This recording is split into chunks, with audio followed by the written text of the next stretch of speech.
Hardik Patel, accused of sedition by the Gujarat government, can leave jail but must also leave the state of Gujarat for 6 months. That's what the High Court has said, accepting his request for bail. It's not clear if Patel can leave prison just yet. He's also charged separately of vandalizing a legislator's office.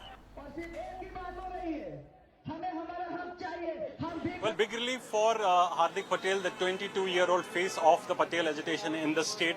The Gujarat High Court has granted him bail in 2 sedition cases. One which was lodged by Ahmedabad police and another by Surat police. The lower courts had earlier rejected his bail pleas, following which he had come to the High Court, and High Court finally granting him bail. Mind you, he's been in jail since October 2015, almost 9 months he spent in the jail.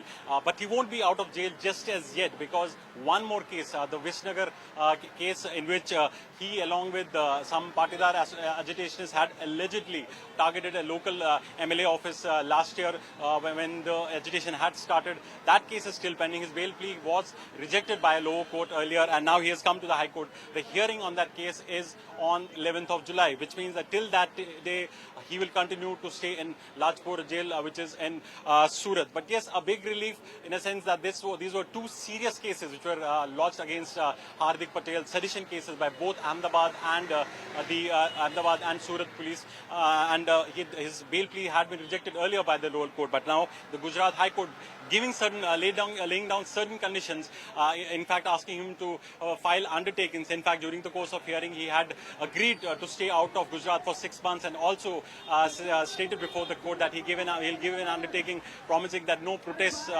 he'll only carry out protests in a non-violent manner. So the court wants those undertakings to be given afresh.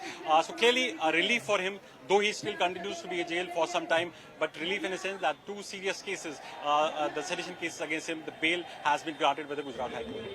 In Ahmedabad, with camera person Pramod Arya, Rohit Ban for NDTV.